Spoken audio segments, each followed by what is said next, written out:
प्यारे बच्चों, कक्षा 10 इंग्लिश ग्रामर की ऑनलाइन क्लास में आपका स्वागत है। आप पढ़ रहे हैं part of sentence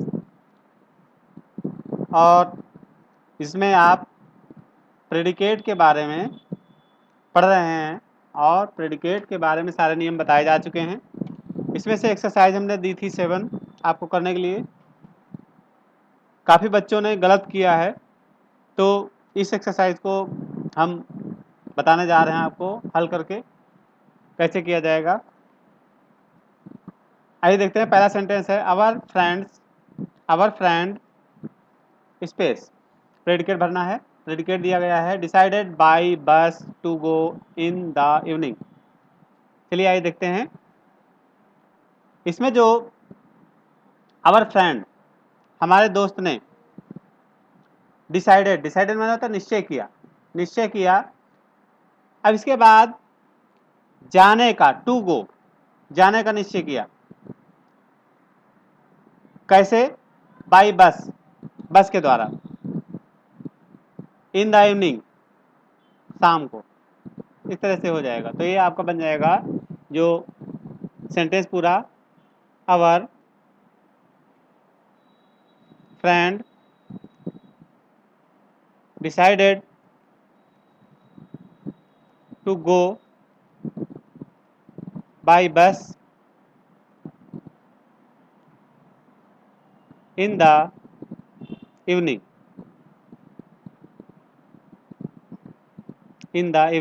our friend decided to go by bus in the evening. हमारे दोस्त ने बस से जाने का निश्चय किया। ठीक है, आइए देखते हैं इसमें वर्ब क्या है। वर्ब तो आपका निश्चय किया, ये वर्ब हो गई। देखिए इसमें गो है, गो माने जाना भी होता है, लेकिन अब गो क्रिया नहीं है। काफी बच्चों ने गो को क्रिया वर्ब लिख दिया। गो क्रिया नहीं, क्योंकि गो से पहले टू लगा हुआ है। टू और गो से पहले टू लगा, इसका मतलब है ये इन्फिनिटिव हो गया। गो में अगर आईएनजी लगा तो इसका मतलब वो जीरेंड हो गया। ठीक है, लेकिन इसी अगर देखें आईएनजी लगा के तो कॉन्टिन्यूअस में आईएनजी लगाया जाता है, लेकिन उसमें एक हेल्पिंग वर्ब होती है। तो जब दो क्रियाएं होंगी एक जगह पर, तो एक या तो हेल्पिंग वर्ब होगी, नहीं तो दो मेन क्रियाएं कहीं पर नहीं लिखी जाती हैं। ठीक है, तो इसलिए यहाँ पर आप पूरी तरह से ध्यान दीजिए। जो मेन वर्ब होती है और या हेल्पिंग वर्ब होती है, उसी को हम ध्यान में रखेंगे। और दूसरी जो वर्ब होती हैं, अगर आईएनजी उनमें लगा हुआ है तो फिर उसको हम जीरंड बोलेंगे। टू लगा हुआ उससे पहले तो हम उसको इन्फिनिटिव बोलेंगे। इसीलिए इस बात को ध्यान रखने की ज़्यादा ज़रूरत है। इसी में आप लोगों ने ज़्यादा गलती की है। चलिए देखिए इसमें डिसाइडेड क्या है। डिसाइडेड इसमें वर्ब है और जो टू गो है bye bus in the evening. आपने नियम पढ़ा है, अगर इन्फिनिटिव है तो फिर वो इन्फिनिटिव ही पूरा का पूरा माना जाएगा, उसके आगे कुछ नहीं, कोई भाग नहीं। अगर जीरंड है तो जीरंड ही पूरा का पूरा माना जाएगा, उसके आगे कोई भाग नहीं। ठीक है, तो इसलिए पूरे के पूरे भाग को हम कहेंगे ये ऑब्जेक्ट है और इन्फिनिटिव है।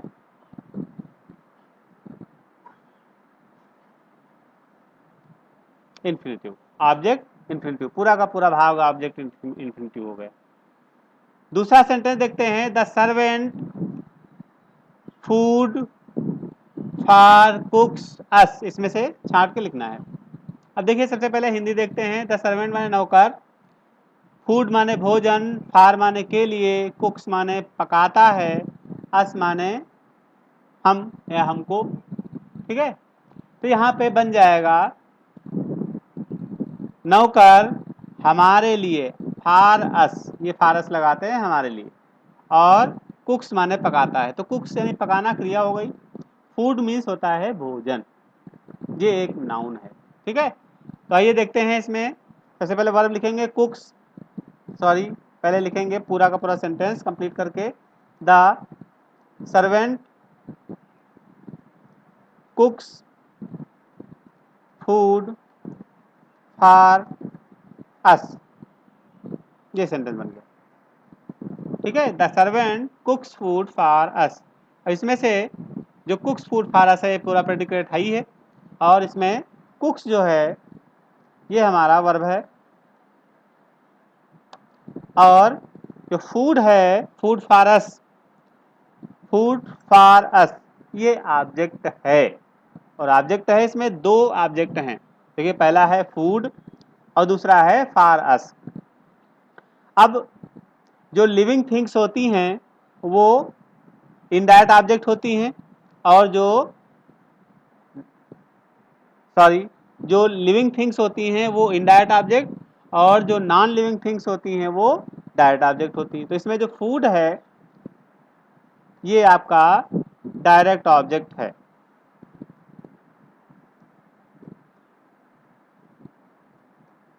डायरेक्ट ऑब्जेक्ट, और फॉर अस ये आपका indirect object.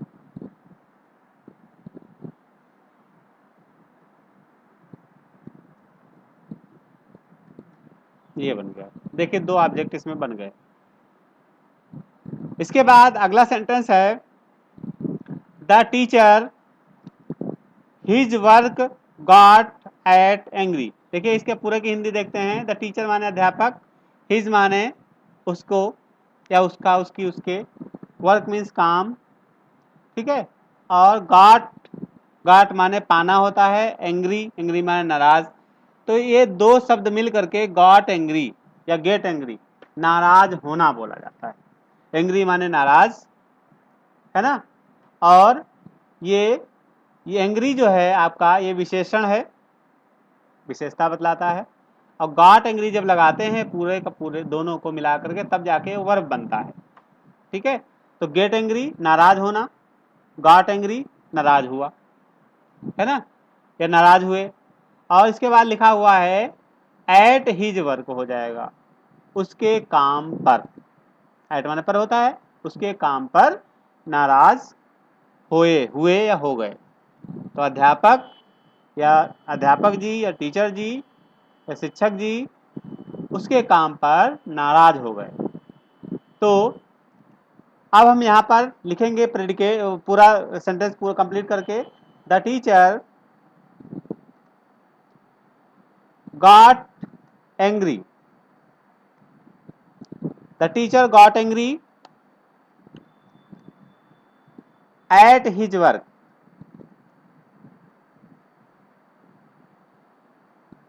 At his work. अब देखिए यहाँ पर गॉट एंग्री नाराज हुए, तो ये गॉट एंग्री पूरा का पूरा आपका क्या हो जाएगा, वर्ब हो जाएगा। और एट हिज वर्क ये हो जाएगा आपका ऑब्जेक्ट हो जाएगा। एट हिज वर्क ये क्या हो जाएगा आपका ऑब्जेक्ट हो जाएगा।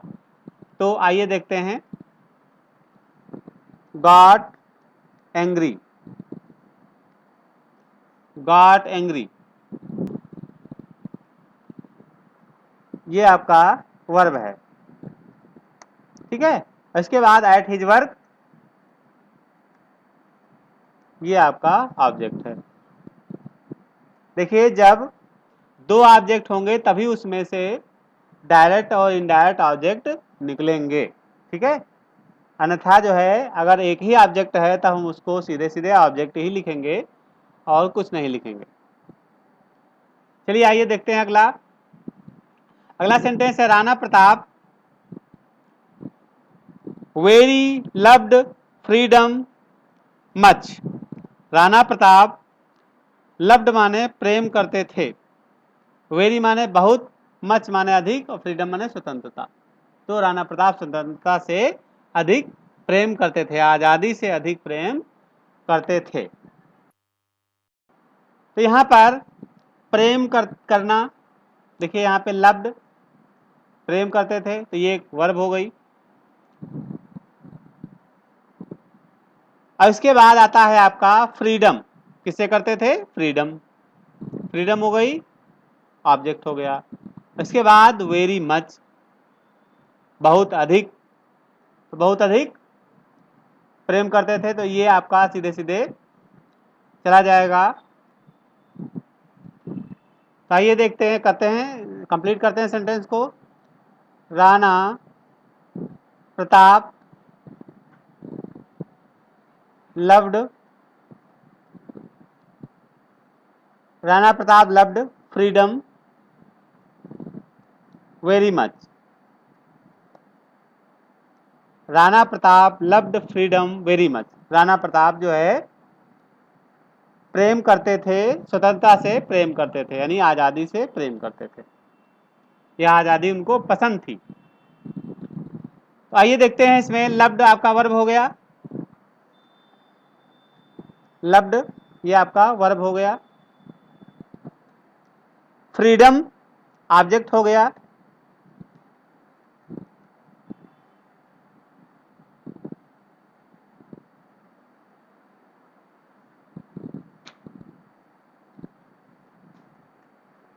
फ्रीडम ऑब्जेक्ट हो गया। उसके बाद जो वेरी मच है ये आपका कॉम्प्लीमेंट है। वेरी मच आपका कॉम्प्लीमेंट है, और कॉम्प्लीमेंट में ये आपका एडजेक्टिव फ्रेज है।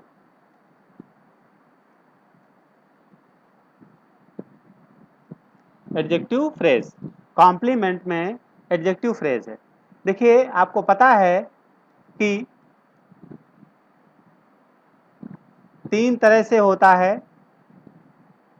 यदि कोई सेंटेंस है उसमें जो प्रेडिकेट है वर्ब तो होगा ही होगा। वर्ब के बाद जो है एक स्थिति आ सकती है कि एक ऑब्जेक्ट हो, और एक ऑब्जेक्ट होगा तो केवल ऑब्जेक्ट लिखा जाएगा। 2 ऑब्जेक्ट हो सकते हैं, 2 ऑब्जेक्ट हो सकते हैं, 2 ऑब्जेक्ट हो सकते हैं, तो उसमें एक इनडायरेक्ट होगा, एक डायरेक्ट होगा। तो आपको पता होगा, अगर लिविंग थिंग्स है तो इनडायरेक्ट ऑब्जेक्ट, और लिविंग थिंग्स नहीं है तो वहां पर डायरेक्ट ऑब्जेक्ट हो जाएगा। ठीक है। और उसके बाद आपका फिर अगर एक ऑब्जेक्ट है और उसके बाद भी कुछ दिया है, ऑब्जेक्ट है एक, उसके बाद भी कुछ अगर आपका दिया है, तो वो आपका क्या है? कॉम्प्लीमेंट हो जाएगा। और कॉम्प्लीमेंट हो जाएगा तो कॉम्प्लीमेंट में नाउन हो सकता है, नाउन फ्रेज हो सकता है, एडजेक्टिव हो सकता है, और एडजेक्टिव फ्रेज हो सकता है। ठीक है, तो इस तरह से हो सकता है। तो आइए अगला सेंटेंस देखते हैं। द टीचर स्पेस, इसके बाद है did servant the call not. देखिए यहाँ पे डिड कॉल नॉट लिखा हुआ, डिड लगा हुआ है, नॉट लगा हुआ। डिड तो आपको पता है कि ये हेल्पिंग वर्ब होती है, और नॉट नहीं के लिए होता है, तो डिड नॉट लगाया जाता है। तो इसलिए यहाँ पर डिड नॉट जो है ये क्रिया का ही भाग है। और उसके साथ में जो क्रिया है काल, काल माने बुलाना है ना, तो यहाँ पे काल माने बुलाना, ये मेन क्रिया है। तो मेन क्रिया और सहायक क्रिया सब साथ में पूरा पूरा लिखते हैं, तो उसको पूरे को वर्ब हम बोलेंगे। ठीक है, तो हो जाएगा डिड नॉट कॉल हो जाएगा। तो डिड नॉट कॉल, उसके बाद द सर्वेंट। चलिए अगला देखें कंप्लीट करते हैं sentence. The teacher did not call the servant. The teacher did not call the servant. इसमें देखिए did not call, did not call ये आपका वर्ब हो गया। अभी आप सोचेंगे ये कई शब्दों में वर्ब कैसे हो गया, एक शब्द का वर्ब होता है। लेकिन देखिए जो हेल्पिंग वर्ब होता है उसको भी ही हम वर्ब में ही गिनती करेंगे। वर्ब की सहायता करता है वो हेल्पिंग वर्ब, इसलिए जितना भी हेल्पिंग वर्ब है सब पूरा का पूरा हमको वर्ब में ही गिनती करना है। ठीक है, इसके बाद आता है आपका द सर्वेंट,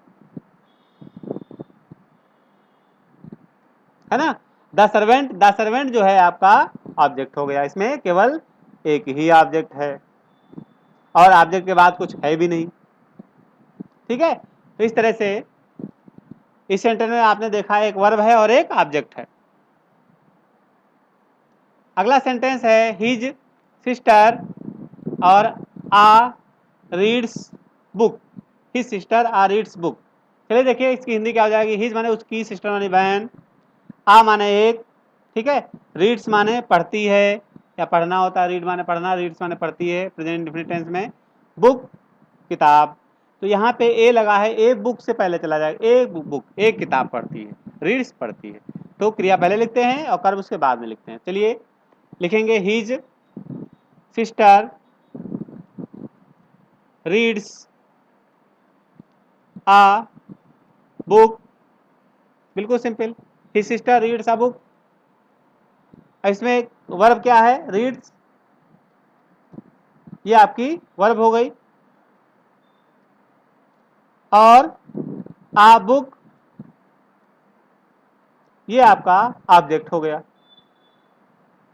अब देखिए इसमें भी एक ही ऑब्जेक्ट है। अगला देखते हैं, Kanpur is big A city. अब देखिए इसमें कानपुर, इसमें जो क्रिया है वो इज है। देखिए इसमें मेन वर्ब नहीं है, और मेन वर्ब जब नहीं होती है तब वहां पर क्रिया के साथ में कॉम्प्लीमेंट ही आता है, कॉम्प्लीमेंट आता है। क्रिया के साथ में क्या आता है, कॉम्प्लीमेंट आता है। तो आइए इसको हम देखते हैं, पूरा करते हैं। Kanpur is a big city, big city, Kanpur is a big city, Kanpur एक बड़ा शहर, ए बिग सिटी एक बड़ा शहर। तो देखिए इसमें क्या है, ए बिग सिटी, ये आपका क्या है, कॉम्प्लीमेंट है। ए बिग सिटी क्या है, कॉम्प्लीमेंट है, यानी है तो ऑब्जेक्ट ही माना जाएगा, लेकिन ये है कॉम्प्लीमेंट है। और कॉम्प्लीमेंट दो तरह के होते हैं, पहला होता है सब्जेक्टिव कॉम्प्लीमेंट और दूसरा होता है ऑब्जेक्टिव कॉम्प्लीमेंट। अगर सब्जेक्ट के बारे में वो कॉम्प्लीमेंट कुछ बता रहा है, कह रहा है, तो वहां पर सब्जेक्टिव कॉम्प्लीमेंट होगा। अगर ऑब्जेक्ट के बारे में कुछ कह रहा है कॉम्प्लीमेंट, तो वहां पर ऑब्जेक्टिव कॉम्प्लीमेंट होगा। अभी आगे आएगा तो हम आपको बताएंगे कि ऑब्जेक्टिव कॉम्प्लीमेंट क्या है और सब्जेक्टिव कॉम्प्लीमेंट क्या है। अभी ऊपर एक आ चुका है, तो वहां पर ऑब्जेक्टिव कॉम्प्लीमेंट था, जो कॉम्प्लीमेंट था ऑब्जेक्टिव था, ठीक है। यहां पर ये सब्जेक्टिव है क्योंकि सब्जेक्ट के बारे में कह रहा है। देखिए Kanpur is a big city, तो कानपुर सब्जेक्ट है और कानपुर के बारे में बता रहा है, कानपुर की बात, कानपुर के बारे में बता रहा है, तो इसलिए यहाँ पर ये सब्जेक्टिव कॉम्प्लीमेंट है। तो आइए देखते हैं, जो पार्ट ऑफ प्रेडिकेट में जो इज है वो क्या है, वर्ब है आपकी, है ना। और इसके बाद आ बिग सिटी, आ बिग सिटी ये आपका क्या है, कॉम्प्लीमेंट।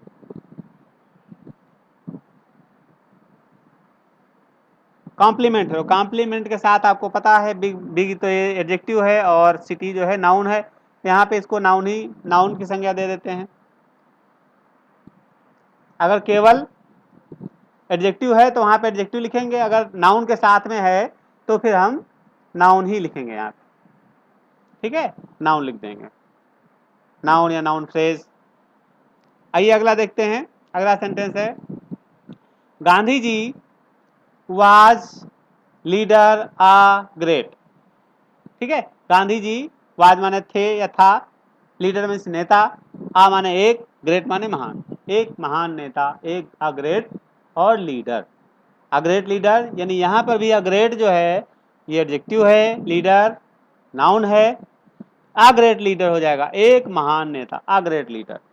तो यहां पर क्या हो जाएगा sentence, Gandhi ji was a great leader, Gandhi ji was a great leader, Gandhi ji एक महान नेता थे। यहां पर Gandhi ji was a great leader, इसमें जो वाज है ये आपका वर्ब है, इसके बाद आ ग्रेट लीडर, आ ग्रेट लीडर, आ ग्रेट लीडर जो है ये आपका कॉम्प्लीमेंट है।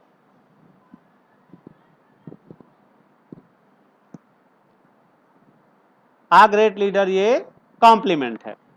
तो यहां पर ये सब्जेक्टिव कॉम्प्लीमेंट है। देखिए इसमें गांधी जी के बारे में कुछ बता रहा है ना, जिस कॉम्प्लीमेंट के द्वारा सब्जेक्ट के बारे में कुछ बताया जाए तो समझ लीजिए वो क्या है, उसी के हिसाब से सब्जेक्टिव कॉम्प्लीमेंट। और ऑब्जेक्ट के बारे में बताया जाए तो ऑब्जेक्टिव कॉम्प्लीमेंट। ठीक है, तो यहाँ पे सब्जेक्टिव कॉम्प्लीमेंट है और कॉम्प्लीमेंट के साथ साथ ये है क्या, नाउन, इसको हम लिख देंगे नाउन है। वैसे तो यहाँ पर एडजेक्टिव भी है, लेकिन एडजेक्टिव नाउन के साथ में लगा हुआ है, नाउन की विशेषता बदला है, नाउन ही यहाँ पे बोला जाएगा। चलिए आगे देखते हैं, अगला है my friend does hard not work. देखिए यहाँ पर माई फ्रेंड मेरा दोस्त या मेरे दोस्त, डज, डज ये हेल्पिंग वर्ब होती है, नॉट के लिए लगाई गई है, does not.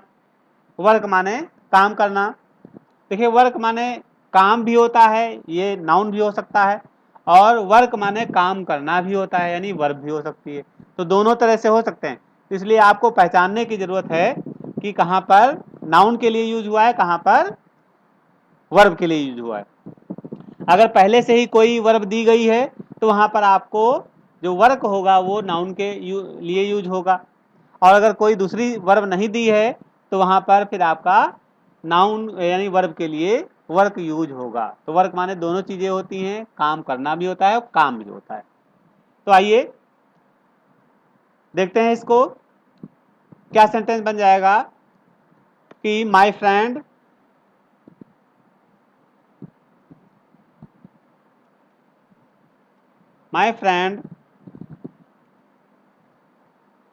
Does not work hard, my friend does not work hard.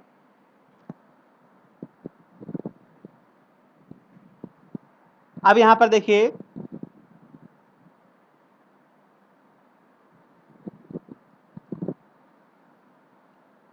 जो डज नॉट वर्क है, DOES नॉट वर्क, ये पूरा का पूरा आपका वर्ब है। ठीक है, पूरा का पूरा वर्ब है। और जो हार्ड है, और ये हार्ड जो है आपका, ये है ऑब्जेक्ट।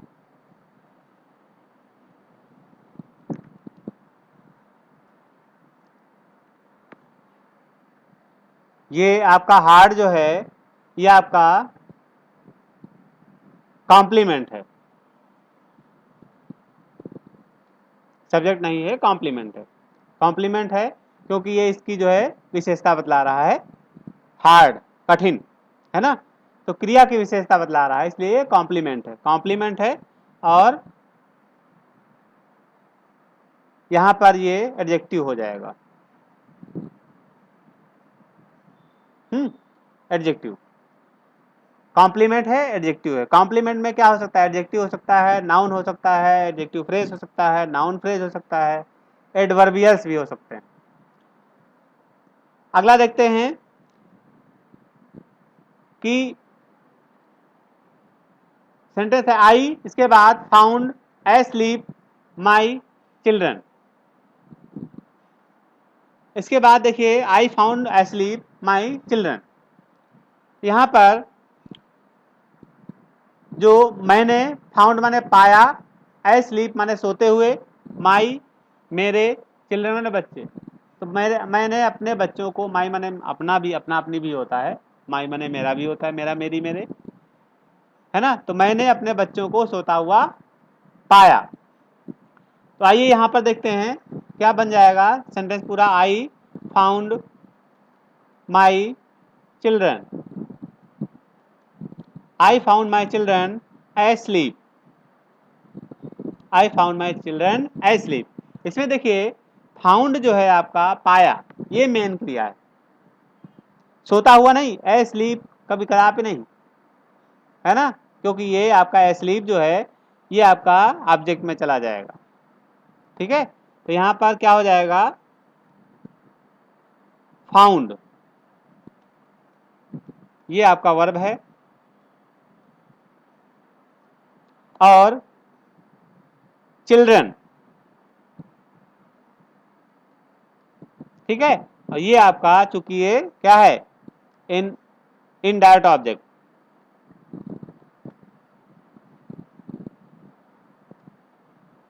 Indirect object. इसके बाद आपका जो है एस्लीप, ये डायरेक्ट ऑब्जेक्ट इसको हम कह सकते हैं।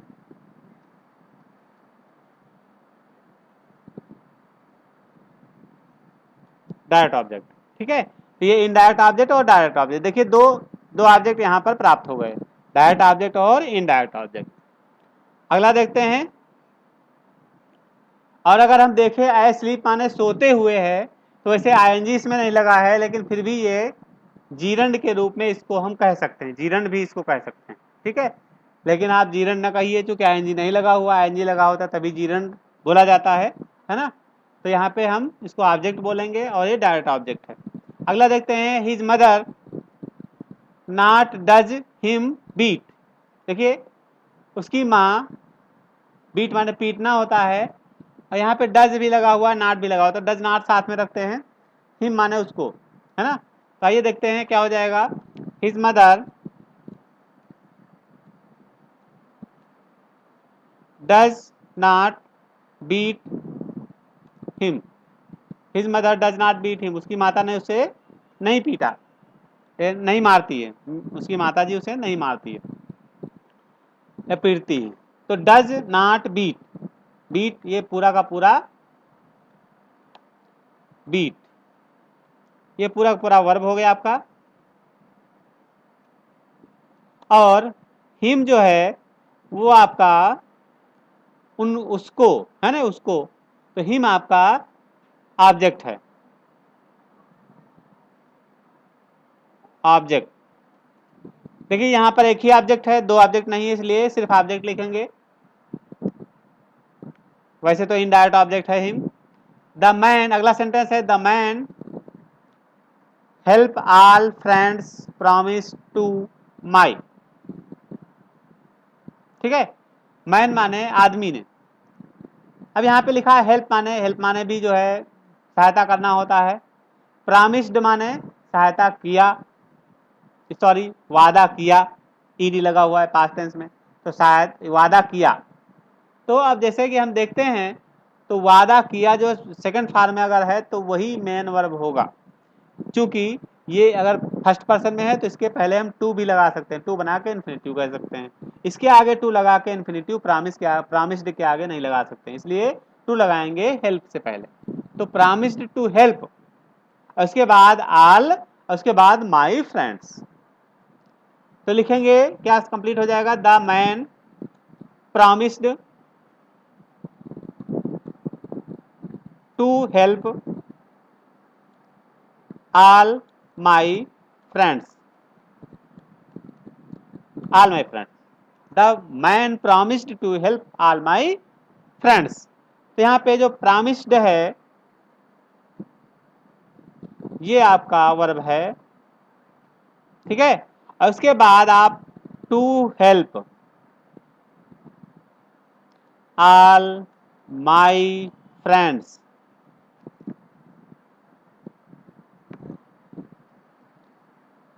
ऑल माई फ्रेंड्स, ये पूरा का पूरा आप इसको इन्फिनिटिव लिखेंगे, यानी कॉम्प्लीमेंट कर ऑब्जेक्ट करके और इन्फिनिटिव लिखेंगे, ऑब्जेक्ट करके और उसके बाद ब्रैकेट में इन्फिनिटिव लिखेंगे।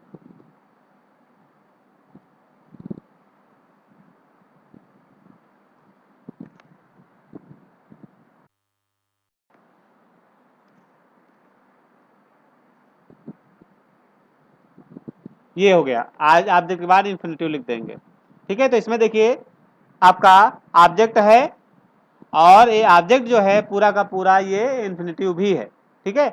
तो अगर वर्ब के बाद इन्फिनिटिव आता है या जीरंड आता है तो पूरे पूरे पूरे के पूरे भाग को हम क्या लिखेंगे, ऑब्जेक्ट लिख देंगे, है ना, इन्फिनिटिव लिख देंगे और जीरंड लिख देंगे। चलिए अगला सेंटेंस देखते हैं। अगला सेंटेंस है, वी और not have this done work. यहां पे देखिए नॉट हैव लगा है, वर्क लगा है, डन लगा है। देखिए वर्क माने भी काम करना होता है, ये भी वर्ब होती है। डन है ना, ये चूंकि जो है थर्ड फॉर्म है डू का, तो इसलिए डन लगा हुआ है, थर्ड फॉर्म है। इसका मतलब है, और हैव लगा हुआ है, अर्थात आपको पता क्लियर हो गया कि ये प्रेजेंट परफेक्ट टेंस में है।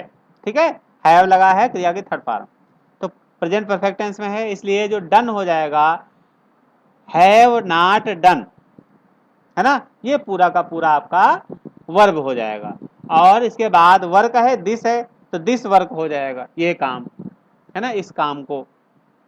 तो हमने इस काम को नहीं किया था या कर चुके थे, ये कर चुके हैं, हम इस काम को नहीं कर चुके हैं या हमने इस काम को नहीं किया है। ठीक है, तो यहां पर हो जाएगा we have not done this work. यहां पे वर्क जो है नाउन है, नाउन के रूप में यूज हुआ है ना, ऑब्जेक्ट के रूप में।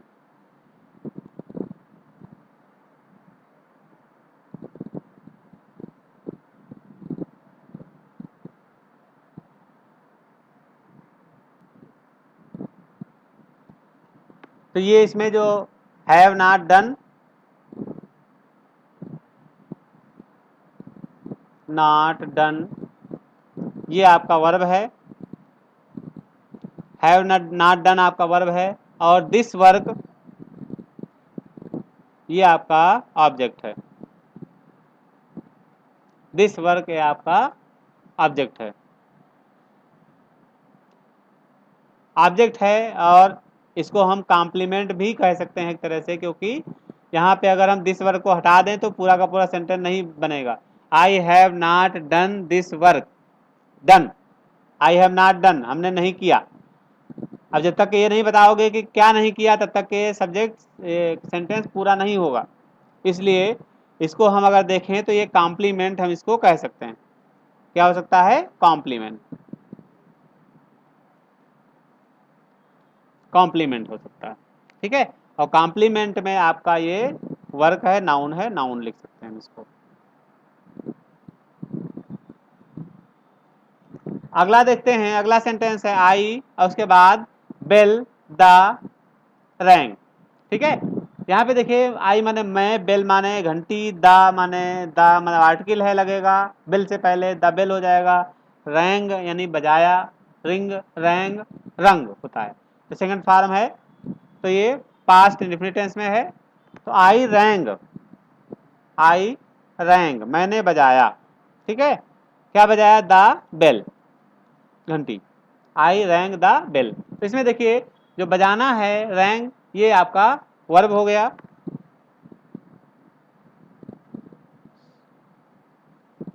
रैंग ये वर्ब हो गया। और इसके बाद आपका जो द रैंग है, sorry the bell, the bell है, ये द बेल आपका ऑब्जेक्ट हो गया, द बेल आपका ऑब्जेक्ट हो गया।